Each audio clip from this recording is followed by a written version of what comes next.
Alô, queridos alunos da terceira série, hoje então mais uma aula de filosofia com o tema Nicolau Maquiavel. Essa aula então é referente ao dia 19 do 6, onde a gente vai estar trabalhando o tema de um grande filósofo da contemporaneidade, e ele trabalha principalmente o contexto da filosofia política. Espero que vocês entendam. Vamos lá. Dando continuidade então à aula, nós aqui temos a apresentação da foto do Nicolau Maquiavel, que nasceu em 1469 e morreu em 1527, o auge aí do século XV, entrando no século XVI. O Nicolau Maquiavel ele era visto como um gênio, foi um importante historiador diplomata, filósofo, estadista e político italiano da época do Renascimento. Nasceu na cidade italiana de Florença no dia 3 de maio de 1469 e morreu na mesma cidade em 21 de junho de 1527. Filho de pais pobres, Maquiavel desde cedo se interessou pelos estudos. Isso completamente diferente daquele período, porque antes as pessoas não tinham acesso ao estudo, e ele foi um precursor. Maquiavel desde cedo se interessou pelos estudos. Aos 7 anos de idade começou a aprender latim. Logo depois passou a estudar o ábaco e a língua grega antiga. Para vocês terem uma ideia como ele era uma pessoa muito inteligente. Se tornou também famoso por defender a visão de que um governante, se necessário, deveria ser cruel e fraudulento para obter e manter o poder. Seus críticos o denunciavam como um homem que foi desprovido de moralidade. Porém, seus admiradores afirmam que ele foi um dos únicos realistas que verdadeiramente entendia o mundo político e que teve a coragem de descrevê-lo como ele realmente é. Isso aqui é muito importante, e esse trecho é um trecho do livro dele, chamado O Príncipe. Em todo caso, séculos após terem sido publicados, os trabalhos de Maquiavel continuam sendo lidos e analisados por estudantes de filosofia, história e política até hoje. Desde as primeiras críticas feitas postumamente, o que isso significa postumamente? Depois da morte de Maquiavel, por um cardeal inglês, as opiniões, muitas vezes contraditórias, acumularam-se de forma que o adjetivo maquiavélico, criado a partir do seu nome, significa esperteza, astúcia, alevosia e maldade. O Nicolau Maquiavel, ele era amigo íntimo, de Cesare Borgia, que lhe ofereceu o modelo ideal na figura e na conduta para a composição do seu livro segundo, O Príncipe, O Príncipe, escrito entre 1513 a 1516, obra-prima de malícia para modelar a arte do governar pela força, intimidação e astúcia. O Nicolau Maquiavel, então, ele esteve presente na vida dos reis, por isso, então, ele escreveu de uma forma bem realista a atitude política, principalmente dessas pessoas que governavam. E a frase mais importante dele, os fins justificam os meios, para poder governar. Então, ele teve intimamente controle daquilo que ele escreveu, porque ele vivia junto desses reis. Dentro do contexto histórico, ele viveu no período da formação dos Estados Nacionais na Europa, nos finais do século XIV, no surgimento dos Estados Nacionais atrelados ao poder centralizado da Igreja Católica, e também no período em que a nação italiana fragmentada e ameaçada de invasão de outros povos. Esse é o finalzinho do feudalismo. Constituindo a obra. Para construir suas ideias, Maquiavel se remete à antiguidade clássica, afirmando ser a história construída por ciclos que se repetem. Além disso, sua teoria política é característica de aproximação entre a história e as experiências reais de seu tempo, que tem a ver com o empirismo. Então, ele falava muito da ideia de governo baseado naquilo que ele via, porque ele fez um laboratório, ele observa governantes de seu tempo, diplomatas e conselheiros, e nesse momento a Europa estava toda caracterizada por conflitos e pilhagens constantes. Isso acabou então demonstrando para Maquiavel como que os reis, né, naquele momento tinham que agir. Nos fatos históricos, a propensão do homem à maldade e benefício próprio.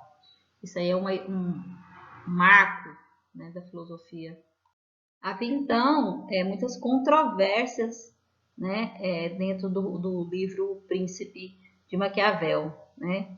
A igreja, né, era uma constante da qual ele relatou muita coisa sobre ela, né? Então falava-se de igreja junto com Maquiavel, né?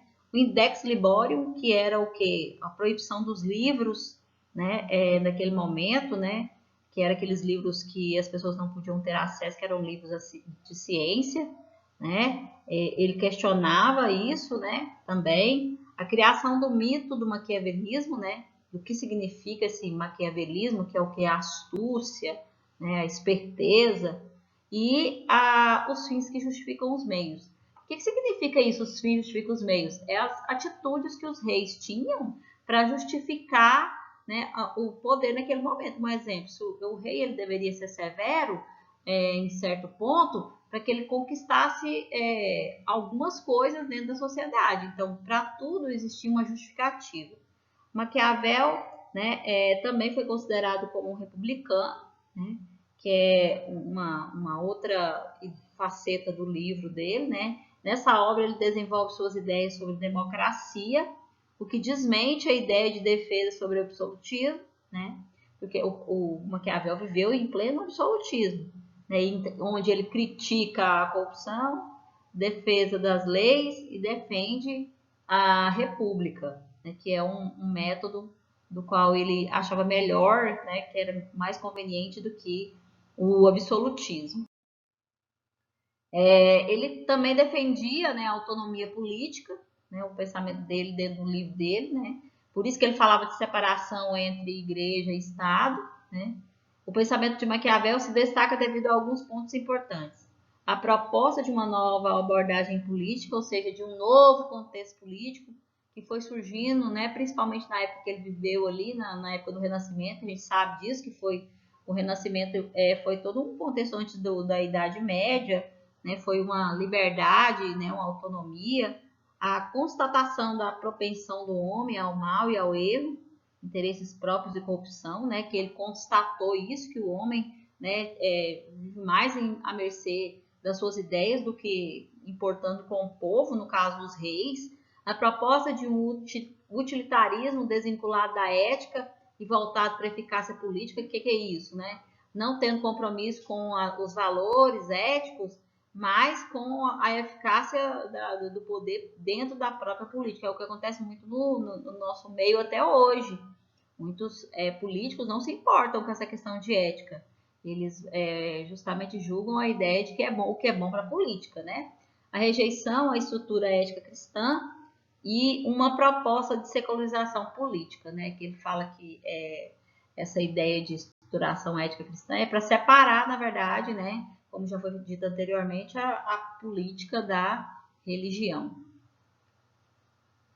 Maquiavel. Maquiavel escreveu, então, como eu já disse, né, o livro chamado O Príncipe. E quais eram os objetivos dessa obra?